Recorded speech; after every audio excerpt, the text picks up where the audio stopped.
माननीय सभासदों, माननीय अध्यक्ष महोदय जी,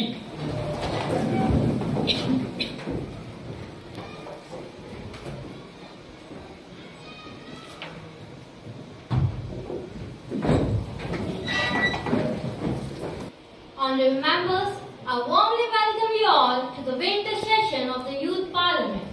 Hope the session would be a very fruitful one as we sit down to deliberate the important matters concerning the nation. Today's first business is the oath taking.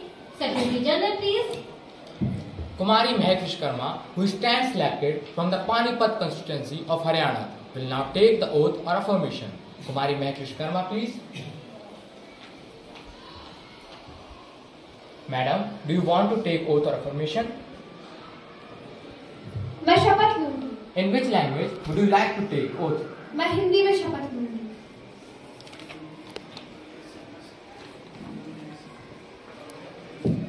मैं महक विश्वकर्मा, जो युवा संसद की सदस्य निर्वाचित हुई हूँ, ईश्वर की शपथ लेती हूँ कि विधि द्वारा स्थापित भारत के संविधान के प्रति श्रद्धा रखूंगी, देश की प्रभुसत्ता और एकता बनाए रखूंगी तथा जिस पद को मैं ग्रहण करने वाली हूँ, उसके कर्तव्यों का श्रद्धापूर्वक निर्वहन करूंगी।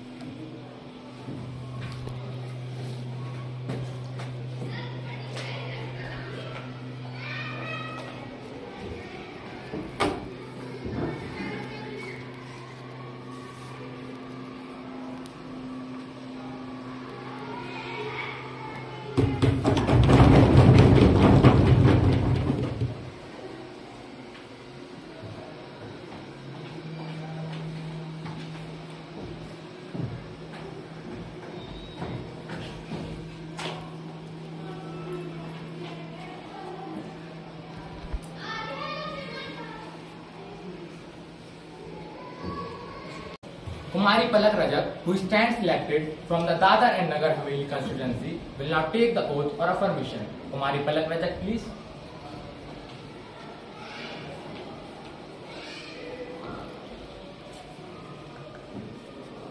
Madam, do you want to take the oath or affirmation? मैं शपथ लूंगी। In which language would you like to take oath? मैं गुजराती में शपथ लूंगी।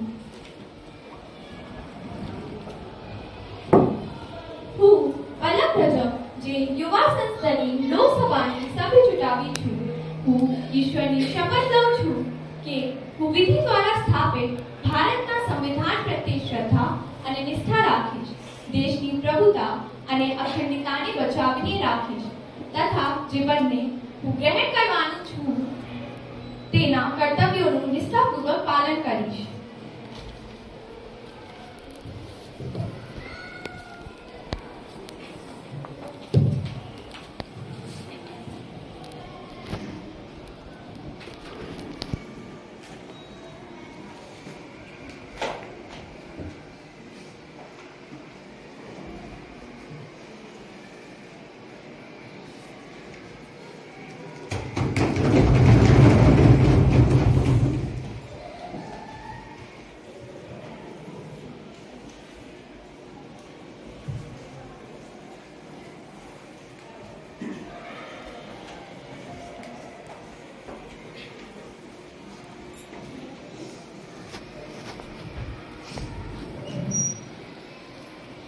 Honorable members, as we meet today, it is my sad duty to inform the House of the demise of a former colleague, Shri Shyam Lal Mishra.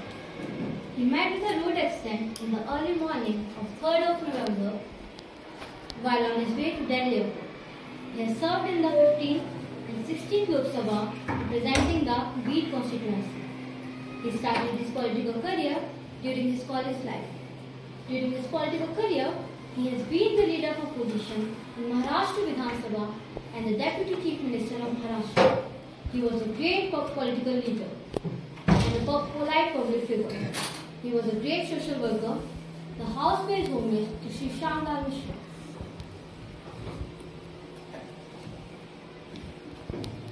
महोदय, मैं स्वर्गीय श्री श्यामलाल मिश्र के असामयिक निधन पर गहरा शोक व्यक्त करता हूँ।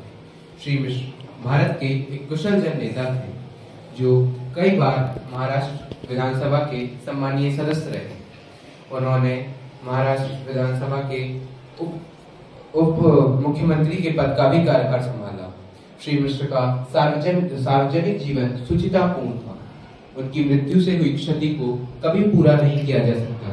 मैं पूरे सदन तथा मंत्री परिषद के अपने सहयोगियों की ओर से श्री श्यामलाल मिश्र को श्रद्धांजलि अर्पित करता हूँ।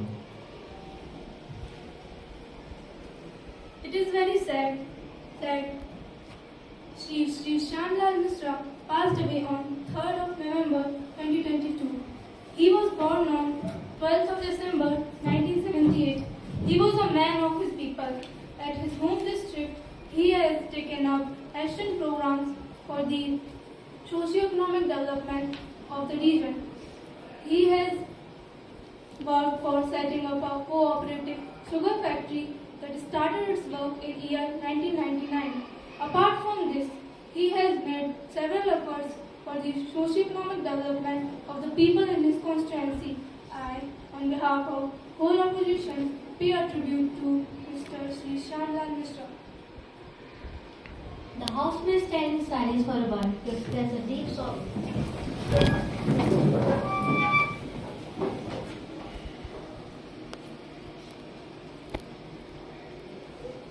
Secretary General will convey the message of condolences to the bereaved family.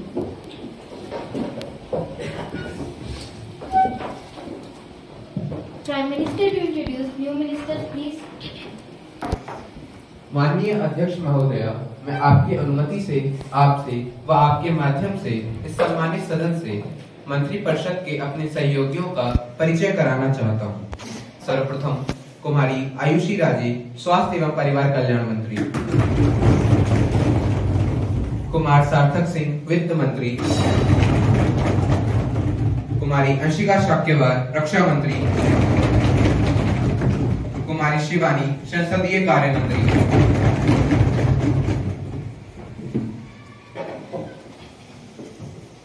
Now the question hour starts. Question number 121, Kumari Khushbu Prajapati.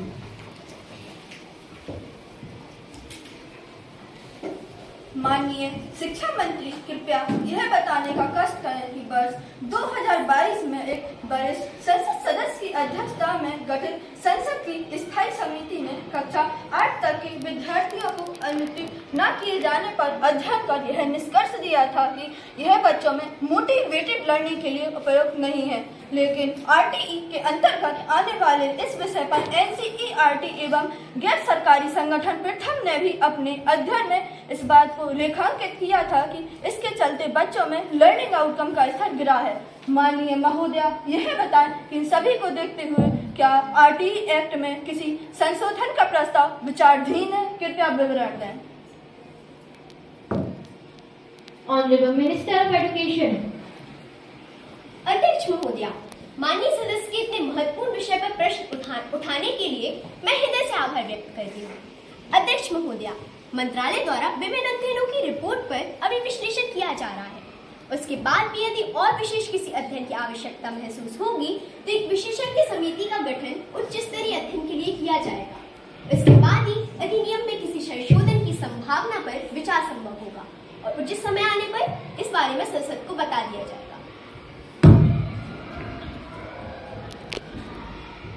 Question number 122, Kumar Parth. Will the Minister of External Affairs be pleased to state A. Whether the government has taken effective measures to check cross-border terrorism, and B. If so, the mechanism put in place for the same. Honorable Minister of External Affairs.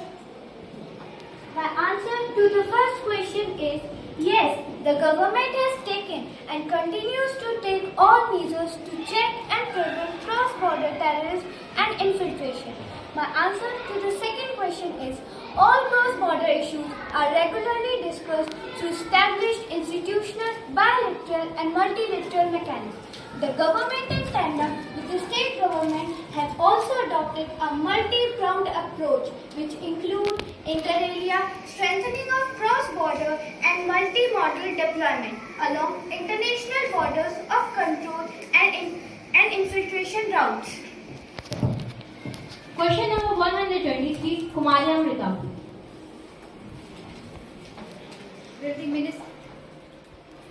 Will the Minister of the External Affairs be pleased to state, first, whether the government has taken positive steps to hold peace dialogues with Pakistan and other neighbouring countries? Second, if so, the reaction of the neighbouring countries to the peace dialogues proposed by the countries and country-wise? Honorable Minister of External Affairs, please.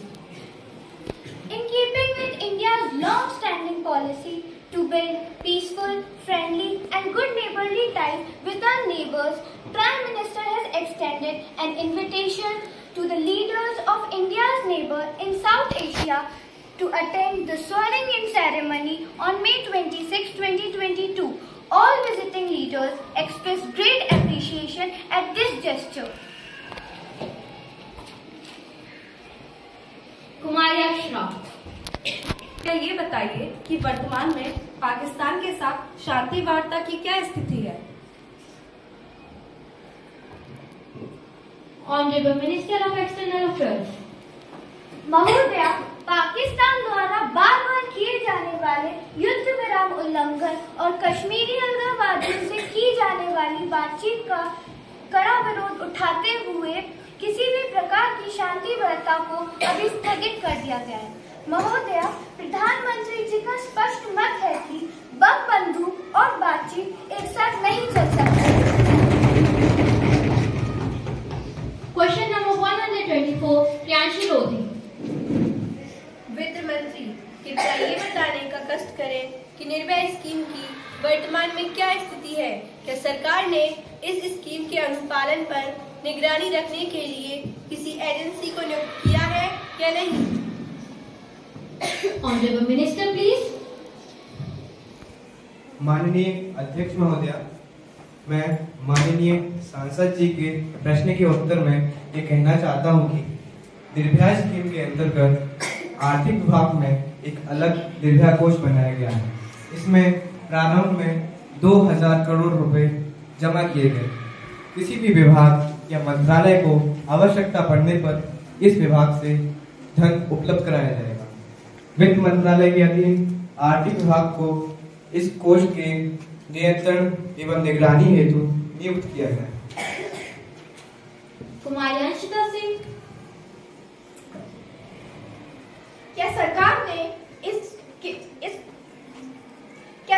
ने इस कोष की उपयोगिता पर कोई समीक्षा की है? यदि हाँ, तो कृपया विवरण दें। Honorable Minister, please. माननीय अध्यक्ष महोदया, मैं आपके माध्यम से माननीय सांसद जी के प्रश्न के उत्तर में ये कहना चाहता हूं कि वर्ष 2022-23 के बजट में निर्भया स्कीम के अंतर्गत 2 योजनाएं शुरू की गई हैं। पहली योजना में सार्वजनिक परिवहन के समय महिलाओं की सुरक्षा के लिए 80 करोड़ रुपए आवंटित किए गए। वहीं दूसरी योजना में महिलाओं की आपात सुरक्षा एवं उनके लिए नियंत्रण कक्ष की स्थापना हेतु 150 करोड़ रुपए आवंटित किए गए।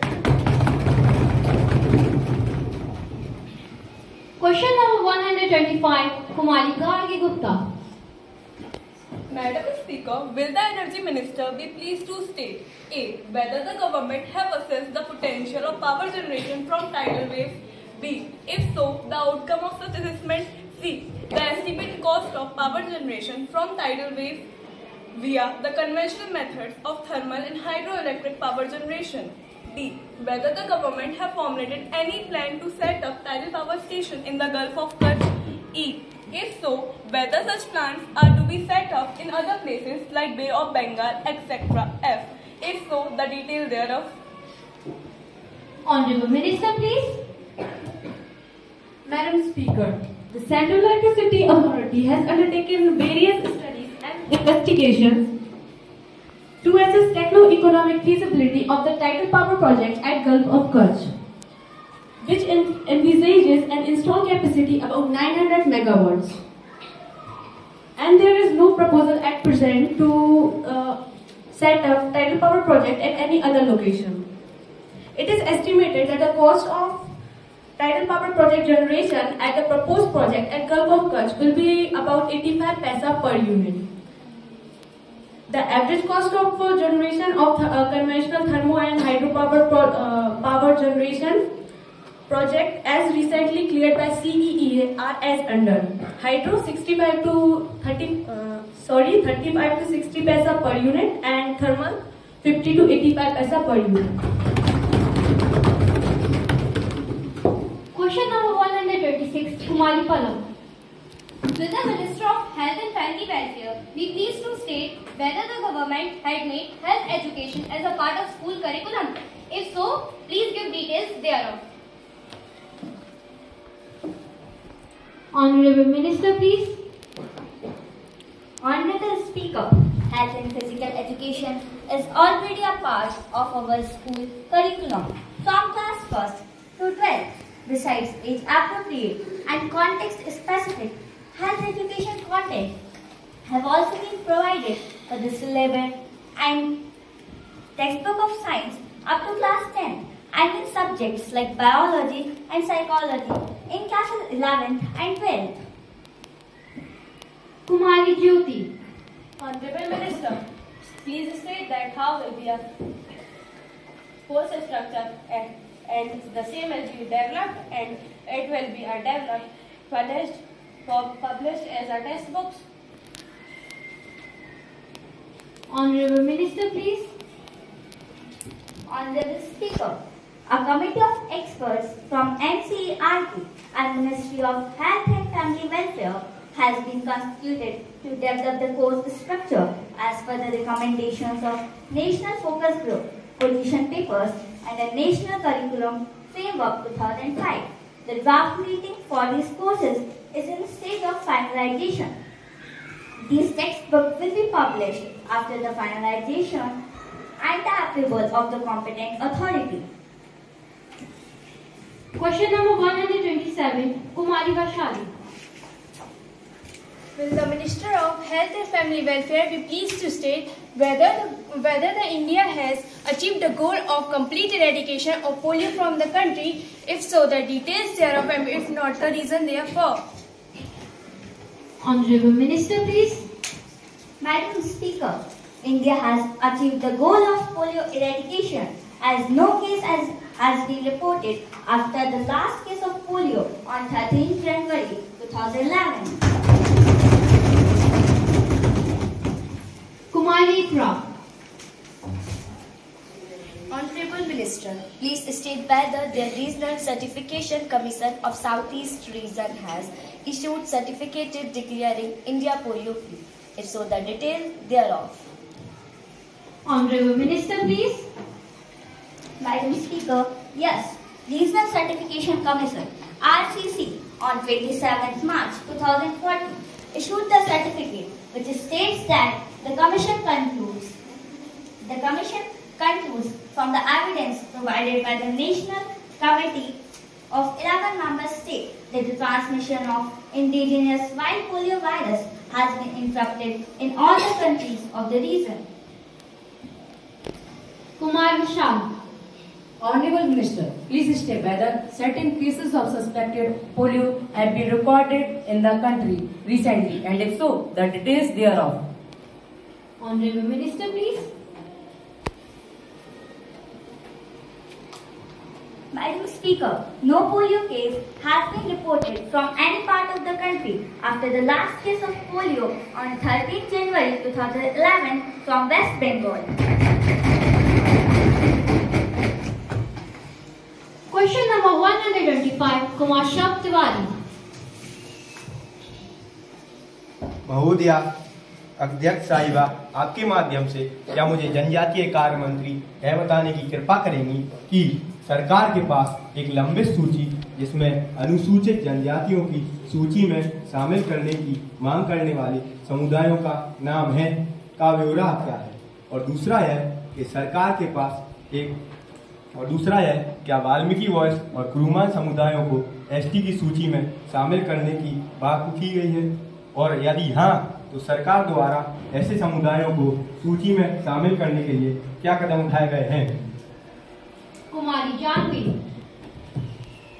अध्यक्ष महोदय, मैं आपके माध्यम से विपक्ष को उसके पहले प्रश्न के उत्तर में यह बताना चाहूंगी कि भारत सरकार ने 15/6/1999 को 25/6/2002 को पुनः संशोधित अनुसूचित जातियों और अनुसूचित जनजातियों की सूची को निर्दिष्ट करने वाले आदेशों में समावेशन से अपवर्जन करने और अन्य संशोधनों के दावों को तय करने के लिए प्रविधियां निर्धारित की हैं। प्रविधियों के अनुसार केवल उन्हीं प्रस्तावों पर विचार किया जाना है और कानून में संशोधन किया जाना है जिनकी संबंधित राज्य सरकारें अथवा संघ राज्य क्षेत्र प्रशासन द्वारा सिफारिश की गई है तथा न्यायोचित ठहराया गया है, और भारत के महापंजीयन RGI और राष्ट्रीय अनुसूचित जनजाति आयोग NCST द्वारा सहमति व्यक्त की गई है। जहां तक समुदायों को अनुसूचित जनजातियों की सूची में शामिल करने की मांग का संबंध है, तो ऐसी मांगों अथवा अभिवेदनों को संबंधित राज्य सरकार को अग्रेषित किया जाता है, क्योंकि राज्य सरकार की सिफारिश पूर्वापेक्षित है। दूसरा और तीसरा प्रश्न, जी हाँ, आंध्र प्रदेश राज्य सरकार से वाल्मीकि अथवा बोया को शामिल करने और तेलंगाना राज्य सरकार से वाल्मीकि वॉइस को शामिल करने की मांग की गई है। पहले प्रश्न के उत्तर में दिए गए विवरण के अनुसार समस्त कार्यवाही विद्यमान प्रविधियों के अनुसार की जाएगी। Honorable Minister of Health and Family Welfare. Madam Speaker, I beg to lay on the table a copy of each of following. First, the preconception and prenatal diagnostic techniques, provision of sex selection amendment rules, 2022, published in notification number GSR 119E. In India, dated 26 July 2014. Second, demand for grants of the Ministry of Health and Family Welfare for the year 2022 to 2023. Secretary General to report message from Upper House of Youth Parliament. Madam, I have to report the following message received from the Upper House of the Youth Parliament. In accordance with the provisions of the rules of the procedure conducted with the business in the Upper House of the Youth Parliament, I am directed to enclose the copy of the Food Safety and Standards Amendment Bill 2022, which has been passed by the Upper Chamber. It's held on 12th August 2022. Secretary General to lay on the table a copy of the bill as passed by the Upper House. Madam, I lay on the table of the House Food Safety and Standards Amendment Bill 2022, which has been passed by the Upper Chamber.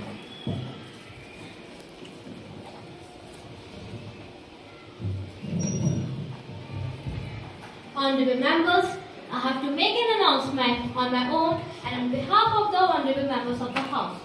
I have great pleasure in extending a warm welcome to the delegation from Nepalese Constituent Assembly, Mr. Kulbahadur Tharu, Mr. Ram Bahadur and Ms. Kiran Thapa, who are on visit to India as an honored guest. It is very high-powered delegation. Delegation arrived on Sunday, 20th November 2022. They are now seated in special wards. We wish them a happy and fruitful stay in our country.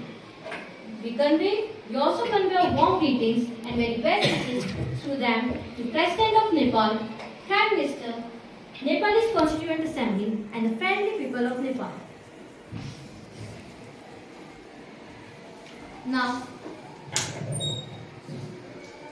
let us take up the calling attention motion. Kumar Sanidhya Dubey, please call the attention of the ministers.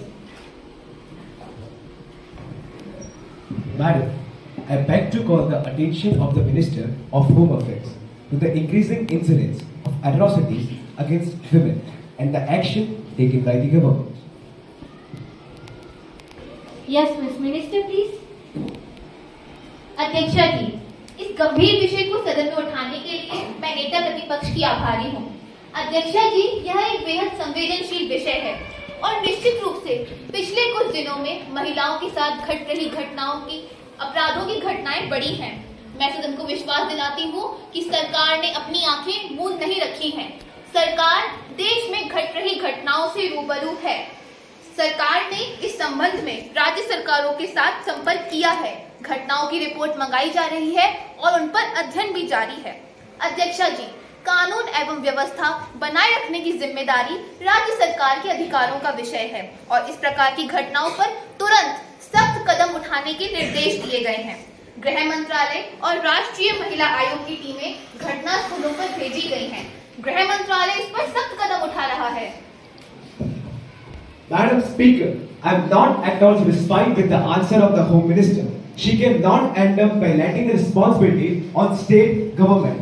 Madam Speaker, this is not fair. The country is looking towards them with hope. Madam Speaker, every day in the precinct at Boston, in the morning with the tea, when we pick up the newspaper in her hands, we find the taste of the tea suddenly becomes bitter. As the newspapers are currently full of the news and attacks against women in the form of rape, sexual assault, abuse, molestation, etc. Madam Speaker, in 2021, according to the National Crime Bureau, 31,677 rape cases were reported from all over the India.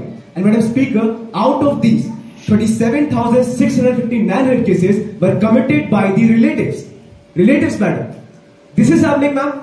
Ma'am, this is happening when we claim we are living in 21st century. Isn't it a matter of shame for all of us? Shame. Madam Speaker, a number of legislations were passed. Many administrative steps were taken by the government. But the situation is still the same. Madam Speaker, nowadays it is the same. Justice delayed is justice denied. Madam Speaker, it is the time to make more stringent laws and to ensure that victims can get speedy justice. Madam Speaker, atrocities like dowry, child marriage, feticides and rape are interconnected, and government need to take serious actions to combat all these evils. But the community as a whole should also be taken to curb the problem. Madam Speaker, the community should ensure the respect of women in society, as it is a part of our culture. It is said, Yatra naryastu pujyante ramante tatra devata. Yatra naryastu apujyante sarvaha tatraha afala kriya. Madam Speaker, the dignity of women must be maintained in our country to grow, and request to government through it to take strict actions in this regard. Madam Speaker, I am very thankful to you for giving me the opportunity to speak first on the issue which is very much central to our hearts. That's all, Madam Speaker. Thank you so much. कुमारी आशी। माननीय अध्यक्ष महोदया, पिछले दिनों हरियाणा के रोहतक में दो लड़कियों ने, मधु व निकिता, जो 11वीं व 12वीं कक्षा की छात्रा थीं, कुछ लड़कों द्वारा रोज की छेड़खानी से तंग आकर तनाव में आत्महत्या कर ली। महोदया, कानून अपना काम करेगा, लड़के पकड़े भी जाएंगे, शायद उन्हें सजा भी मिलेगी, लेकिन महोदया, क्या उन लड़कियों के परिवार को हुई क्षति की भरपाई की जा सकती है? महोदया, यह बात कानून को कड़ा बनाने की नहीं है, बल्कि यह बात एक सशक्त समाज बनाने की है जहां ऐसे अपराध पनप ही ना सके। महोदया, मैं आपके द्वारा सरकार से आग्रह करती हूँ कि कानून तो बनाए ही, लेकिन उसके साथ ही एक सशक्त समाज बनाया जाए, ऐसे प्रयास करें, तभी हम सच्चे अर्थों में एक पुरातन व सभ्य संस्कृति के होने का दावा कर सकेंगे। महोदया, आपने मुझे समय दिया, इसके लिए धन्यवाद। कुमारी अनुष्का। अध्यक्ष महोदया, आजादी के 75 सालों के बाद 21वीं सदी में हम बलात्कार पर चर्चा कर रहे हैं, तो मानो लगता है कि विकास और आधुनिकता के साथ मनुष्य का पार्श्विक रूप भी विकसित हो रहा है, पर ऐसा नहीं है कि महिला अपराध और बलात्कार के लिप्त चंद लोग आगे आने वाली महिलाओं के जज्बे को मार सकते हैं। महोदया, बलात्कार एक सामान्य अपराध नहीं है, यह शरीर को होने वाली क्षति जैसी एक छोटी सामान्य घटना पर भी नहीं है, यह एक अभिशाप है समाज पर। महोदया, बलात्कार शरीर पर हुआ एक अपराध मात्र नहीं है, बलात्कार का दर्द झेल रही महिला से पूछिए क्या होता है जब इज्जत तार-तार हो जाती है, अंतरात्मा दर्द से करा उठती है, संवेदनाओं को भी शायद दर्द होने लगेगा सुनकर। क्या हाल होता होगा उस मासूम बच्ची का जिसे अभी पूरी तरह से होश भी नहीं है, जो अभी पूरी तरह से अपने शरीर को समझ भी नहीं सकी है। क्या ऐसी बच्चियां उम्र भर उस सदमे से उबर पाएंगी? जरा विचार करिए उस महिला का, जब उसका ही कोई अपना रिश्तेदार या परिचित उस पर हमला करता है तो विश्वास की तो धज्जियां ही उड़ जाती होंगी। ऐसे रिश्ते नातों की तो बात करना ही बेमानी है। वर्षों तक ये दर्द कई रातों इन पीड़िताओं को सोने नहीं देता होगा। लगता होगा मानो भेड़िए और गिद्ध मनुष्य रूप में शरीर को नोच कर खा रहे हैं। उफ, कितना भयानक है ये सोचना भी। और इतना ही नहीं, जब ऐसा होने के बाद थाने में जाकर इंसाफ की गुहार लगाई जाती है तो पहले उसकी बात को ही नहीं सुना जाता, और अगर सुना भी जाता है तो फिर एक बार नहीं, बार कई बार उसे मनोवैज्ञानिक बलात्कार से होकर गुजरना पड़ता है। आखिर कब तक हमारा सिस्टम इन घटनाओं को कानूनी प्रक्रिया का हिस्सा पर मानकर चलता रहेगा? कब लगेगा अंकुश इन घटनाओं पर? और हमारा समाज अपराधियों पर उंगली उठाने के बजाय पीड़िता को ही दोषी मानता है। आखिर कब समाज इस बात को समझेगा? महोदया, बलात्कार का शिक्षा से या आर्थिक स्थिति से कोई संबंध नहीं है। समाज में के सभी स्तरों पर इस तरह की घटनाएं देखने को मिलती रही हैं। न सिर्फ बलात्कार बल्कि भ्रूण हत्या भी इसी प्रकार का एक अपराध है। पुरुष प्रधान सत्ता के समर्थक समाज के सभी वर्गों में व्याप्त हैं, और ये केन प्रकारेण लिंग परीक्षण करा माँ की कोख में पल रही नन्ही सी जीवात्मा को वध कर देते हैं, जो किसी हत्या से कम नहीं है। महोदया, उस देश में जहाँ अहिंसा परमो धर्म का सिद्धांत फला फूला हो, निश्चय ही ये एक सामाजिक कलंक है। अध्यक्ष महोदया, यह भी विडंबना है कि इस आधुनिकता और विकास की घड़ी में हम इतना स्वकेंद्रित हो गए हैं कि सड़क पर घट रही किसी छेड़छाड़ की घटना को देखकर भी कोई सामने नहीं आता, और लोग इस समाज के चारित्र्य पतन के मूक दर्शक भागीदार बन जाते हैं। महोदया, मैं आपके माध्यम से सरकार से आग्रह करूंगी कि लोग ऐसी घटनाओं के मूक दर्शक न बने रहें। लोग आगे आकर समाज इन घटनाओं के विरुद्ध एकजुट हों, इसके लिए आवाज उठाने वालों का संरक्षण हो, और इन्हें किसी तरह की कानूनी परेशानियों का सामना न करना पड़े, इसके लिए भी कानूनी प्रावधान किए जाने चाहिए।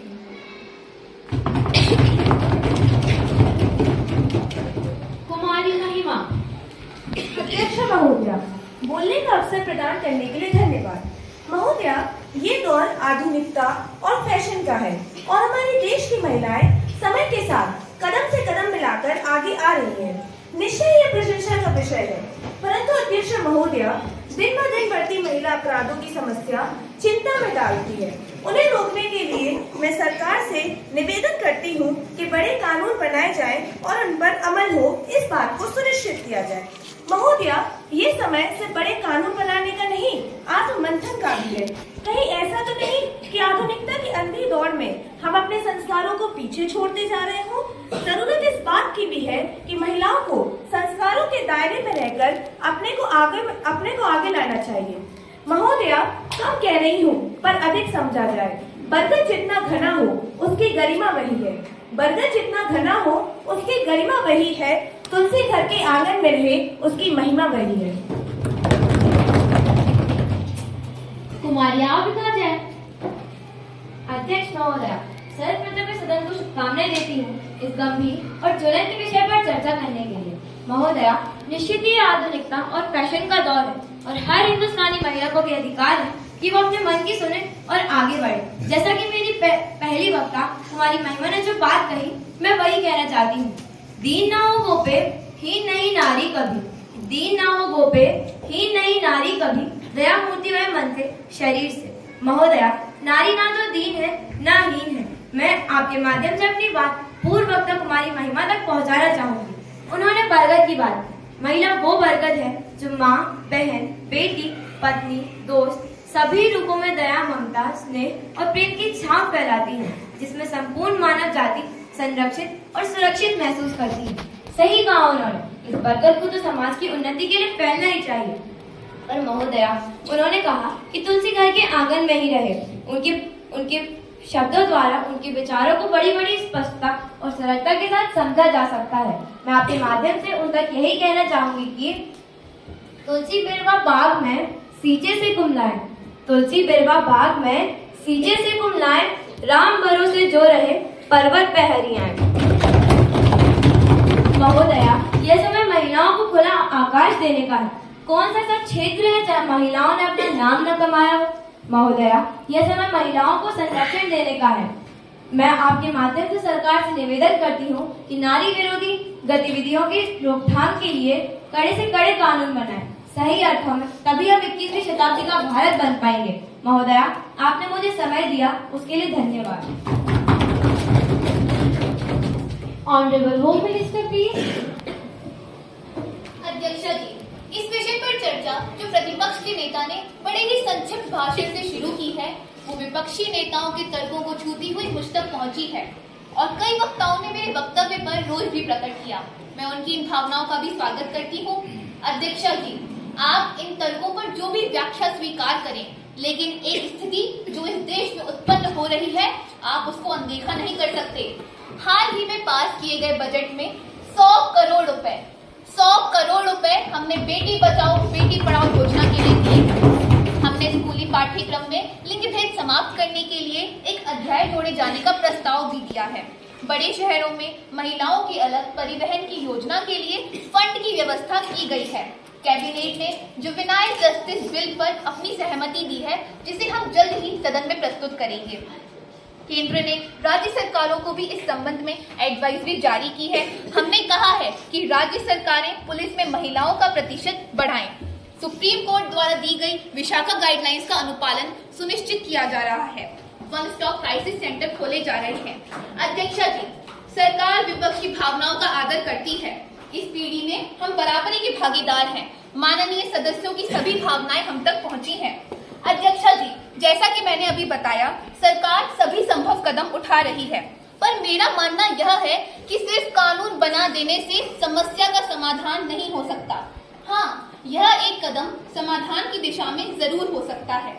मुझे लगता है कि महिलाओं के प्रति अपराध एक सामाजिक बीमारी की तरह है और इस समय कड़े कानून की बात करना ऐसा ही लगता है कि हम बीमारी के लक्षणों का इलाज तो करें, पर बीमारी का नहीं। अध्यक्षा जी, जब देश की जनता ने हमें जिम्मेदारी दी है अपना भविष्य तय करने की, तो हमें इस तरह की घटनाओं के कानूनी ही नहीं, सामाजिक पहलुओं पर भी ध्यान देना होगा। सही कहा कुमारी आशी ने, हमें समाज को सशक्त बनाना होगा। मैं अपनी सहयोगी कुमारी अनुष्का का भी आभार व्यक्त करती हूँ। बड़े ही भावनात्मक तरीके से उन्होंने अपनी बात रखी। उनकी पीड़ा मुझ तक पहुंची है। मैं कुमारी अबिका का भी आभार व्यक्त करती हूँ। हम भी चाहते हैं तुलसी घर से बाहर आए। कुल मिलाकर बड़ी सार्थक चर्चा हुई इस विषय पर। मैं सभी वक्ताओं का साधुवाद देती हूँ। अब मैं अपने विषय पर लौटती हूँ।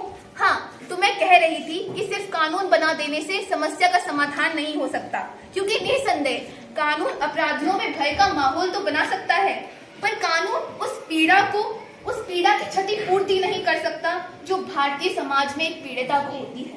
अध्यक्षा जी, अपराधों के सामाजिक कारणों का पता सर्वेक्षण द्वारा नहीं लगाया जा सकता। ये किसी सर्वे का मुद्दा नहीं हो सकता है। इसके लिए एक गहन शोध की आवश्यकता हो। मैंने इस संबंध में शिक्षा मंत्री से चर्चा की है और कुछ केंद्रीय विश्वविद्यालयों में इस विषय पर गंभीर शोध कराए जाने की तैयारी हमारी सरकार करा रही है। इन शोध कार्यों का परिणाम न सिर्फ गहराई से इन अपराधों के सामाजिक कारणों तक पहुंच जाएगा, बल्कि सशक्त समाज बनाने की नीतियां भी इसी आधार पर बनाई जाएंगी। अध्यक्षा जी, एक बात मैं और कहना चाहूंगी कि आज से पहले कानून बिखरे हुए होते थे और मुजरिम एकजुट, पर आज देखिए संसद को लगता है मुजरिम बिखरे हुए हैं और कानून एकजुट। सभी माननीय सदस्यों को इसके लिए धन्यवाद। Honorable Minister of Women and Child Development to introduce the bill. Madam, I beg to move for leave to introduce the bill Juvenile Justice Care and Protection 2022. The question is that the leave be granted to introduce the bill Juvenile Justice Care and Protection of Children 2022. Those who are in favor, please say aye. Aye. Those who are against it, say no. No. I think the ayes have it, the ayes have it, the ayes have it. Leave is granted. Madam, I introduce the bill. Now, the House will take up consideration of the Prevention of Communal and Targeted Violence and Rehabilitation 2022. Honorable Minister, please. अध्यक्षा जी, पिछले कई वर्षों में हुई सांप्रदायिक हिंसा को रोकने एवं सांप्रदायिक सद्भाव को बनाए रखने के लिए यह अत्यंत आवश्यक हो उठा है कि सांप्रदायिक हिंसा से जुड़े अपराधों को अलग कर एक व्यापक परिभाषा दी जाए और इसमें लिप्त व्यक्तियों पर कड़ी कार्रवाई की जाए।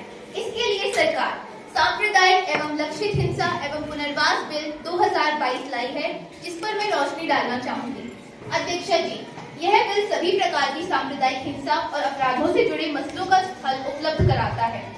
इस बिल के अंतर्गत किसी एक समुदाय का कोई भी व्यक्ति या समूह किसी अन्य समुदाय की व्यक्ति या समूह पर हमला कर किसी भी प्रकार की जान माल की हानि पहुंचाता है और इसका उद्देश्य या कारण धर्म आधारित है तो इसको सांप्रदायिक हिंसा की श्रेणी में रखा जाएगा। इसमें धार्मिक आधार पर किए जाने वाले बलात्कार भी शामिल हैं। अध्यक्षा जी, यह एक गैर जमानती अपराध होगा और संज्ञेय होगा, अर्थात पुलिस एवं न्यायपालिका उस पर स्वयं संज्ञान लेकर कार्यवाही कर सकेंगे।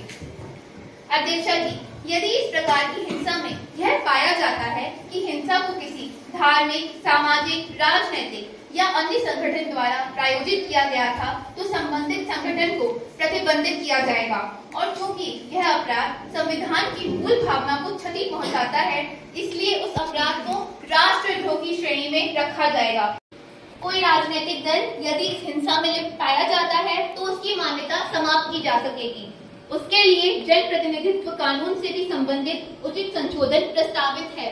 महोदया, मैं मंत्री महोदय के मत से सहमत नहीं हूँ। कुमारी आलिमा, कृपया अपनी जगह पर बैठे, आपको बोलने का मौका दिया जाएगा। अध्यक्षा जी, समस्त शासकीय सेवक जिन पर कानून एवं व्यवस्था बनाए रखने की जिम्मेदारी है, अगर उसमें किसी प्रकार से लिप्त पाए जाते हैं तो उन पर भी कार्यवाही के प्रावधान इस बिल में हैं। अध्यक्षा जी, कई बार ये पाया जाता है कि इन हिंसाओं में काफी जान माल की हानि होती है। इसे ध्यान में रखते हुए सांप्रदायिक हिंसा में प्रभावित लोगों की क्षतिपूर्ति एवं पुनर्वास के लिए इस बिल में प्रावधान किए गए हैं। किसी भी प्रकार से दो संप्रदायों के बीच कटुता एवं नफरत फैलाने वाले सभी प्रयासों को रोकने की व्यवस्था इस कानून में की गई है। यह कानून वर्तमान में लागू हो रहे कानूनों के साथ लागू होगा और दोषियों के खिलाफ इस कानून के साथ अन्य कानूनों के अंतर्गत एक साथ मुकदमा चलाया जा सकेगा। सांप्रदायिक सद्भाव, न्याय एवं क्षतिपूर्ति के लिए एक राष्ट्रीय प्राधिकरण का गठन किया जाएगा जो कि सांप्रदायिक सद्भाव बनाने के लिए कार्य करेगा एवं सांप्रदायिक हिंसा के पीड़ितों को न्याय एवं क्षतिपूर्ति दिलाने के लिए कार्य करेगा और इनका पुनर्वास भी सुनिश्चित करेगा। कानून व्यवस्था बनाए रखने वाली एजेंसियां इस प्राधिकरण के मार्फत कार्य करेंगे और प्राधिकरण के प्रति जवाबदेह होंगे। प्राधिकरण के अध्यक्ष के पद पर उच्च न्यायालय से सेवानिवृत्त न्यायाधीश की नियुक्ति एक कोलिजियम द्वारा की जाएगी। इस कोलिजियम में प्रधानमंत्री, राज्यसभा के प्रतिपक्ष के नेता, लोकसभा में प्रतिपक्ष के नेता और भारत के मुख्य न्यायाधीश होंगे। नियुक्ति का निर्णय सिर्फ सर्वसम्मति से होगा। अध्यक्षा जी, मुझे लगता है कि माननीय सदस्य दलगत राजनीति से उठकर सांप्रदायिक सद्भाव बनाने वाले इस ऐतिहासिक बिल का खुले दिल से स्वागत करेंगे। धन्यवाद। Motion moved that the bill Prevention of Communal and Targeted Violence and Rehabilitation 2022 be taken into consideration. Kumar Garuda. माननीय अध्यक्षा महोदय, पिछले कुछ दिनों में देश भर में घटी सांप्रदायिक हिंसा को देखते हुए इस प्रकार के कानून की अत्यधिक आवश्यकता है जिससे कि इस देश के धर्मनिरपेक्षता के ताने बाने को बचाया जा सके। मैं माननीय गृह मंत्री द्वारा सदन में लाए गए कानून का पूर्ण समर्थन करता हूँ। कुमारी पलक। Madam Speaker, this bill does not clarify about how it will deal with minority and majority section of the society. It is very important that minorities must not suffer by majority. Madam Speaker, the present scenario when we are seeing increase in incident of communal violence, it increase significant to ensure that country must remain a secular republic. कुमारी प्रियांशु। माननीय अध्यक्षा जी, ये कानून बहुत अच्छे से तैयार किया गया है, पर इसमें से एक महत्वपूर्ण बात छूटी जा रही है और वह यह है कि ये कानून किसी समुदाय के उप समुदायों में होने वाले संघर्ष पर लागू नहीं होता। महोदया, भारत एक विविधताओं वाला देश है और यहाँ हर समुदाय कई उप समुदायों में बटा हुआ है जिनके बीच आए दिन संघर्ष व हिंसा की घटनाएं होती रहती है। मेरा ये कहना है कि इन घटनाओं को भी इस कानून के दायरे में लाना चाहिए। इसके लिए मैंने अपना संशोधन सूचित कर दिया है। इसके अतिरिक्त मैं सरकार द्वारा लाए गए इस बिल का समर्थन करता हूँ। कुमार विशाल। Madam Speaker, it is not clear that what will be did to with officials who are involved in perform their duties or fail to maintain the peace. This must be clear. Apart from it, to enable law enforcement, apart from it, agency to work free from political pressure, police reform must be done. I request government to make some change regarding this also. Kumari Alemao.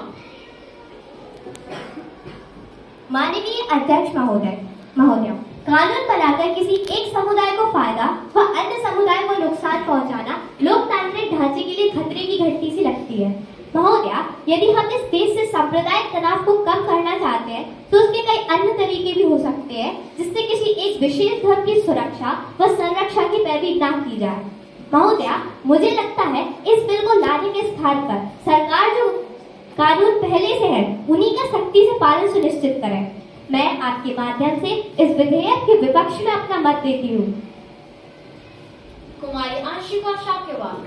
Madam Speaker, I welcome the government's move to establish communal harmony in India through this bill. I also welcome the provision to constitute national authority to deal with such cases and to ensure rehabilitation to victims. I just want to emphasize the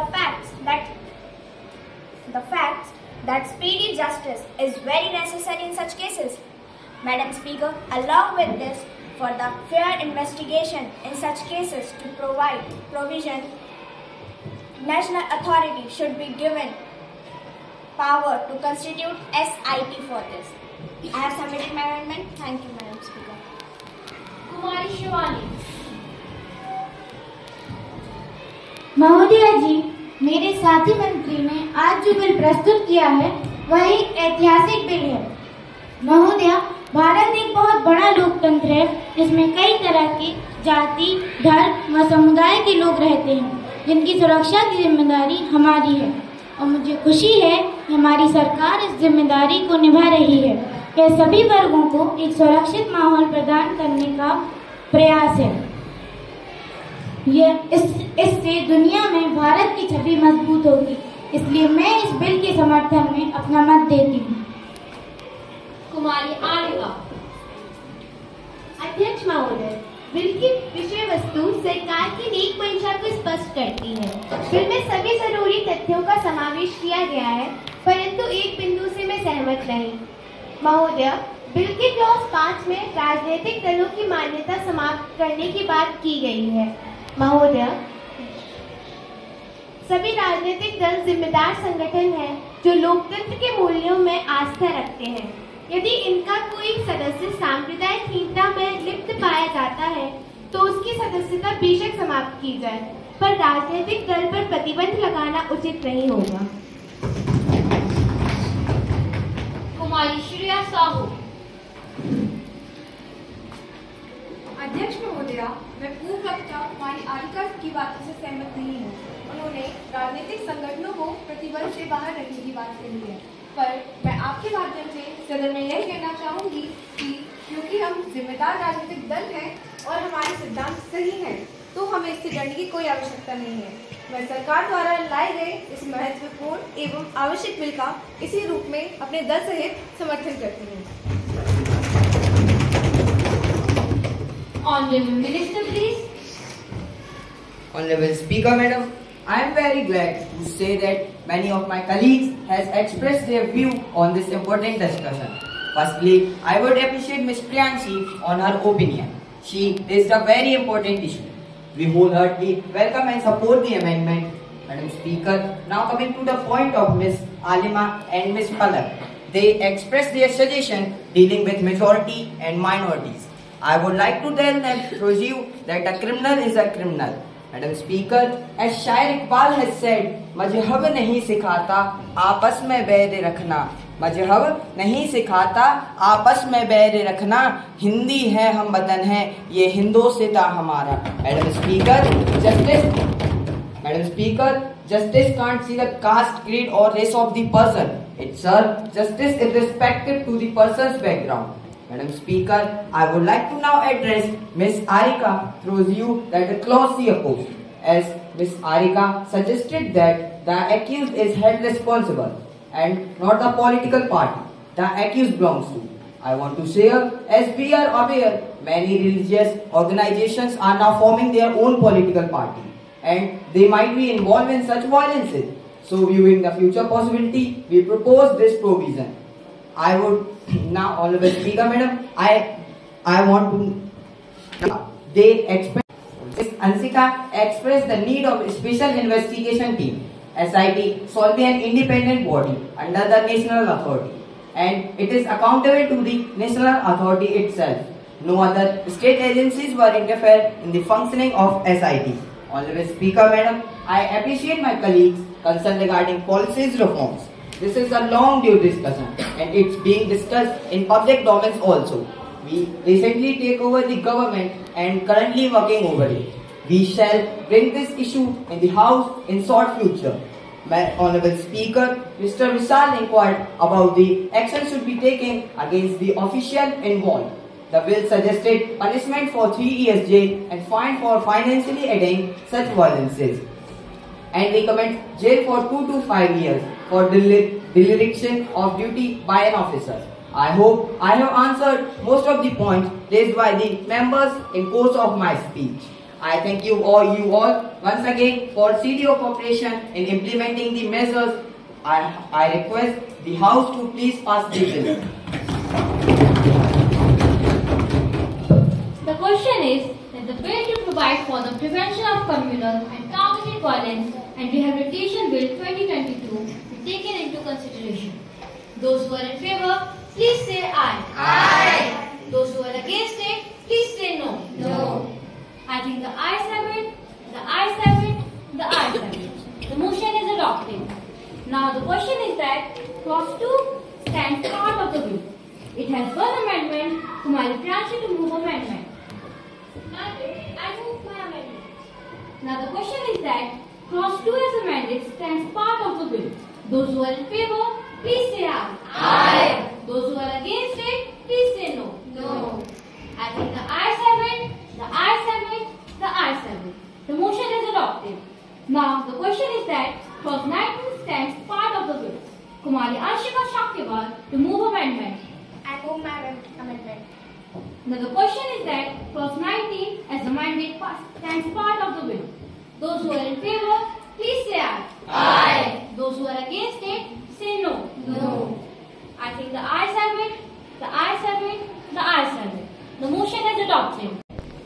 Now the question is that clause 1 enacting formula and the title stands part of the bill. Those who are in favor, please say aye. Aye. Those who are against it, say no. No.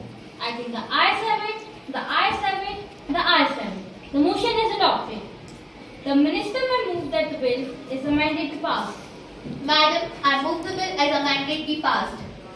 Motion moved. Now the question is that the bill as amended be passed. Those who are in favor, please say aye. Aye. Those who are against it, say no. No. I think the ayes have it, the ayes have it, the ayes have it. The motion is adopted. The motion is adopted as amended as bill is passed. Now the House is adjourned to meet again tomorrow at 11 a.m.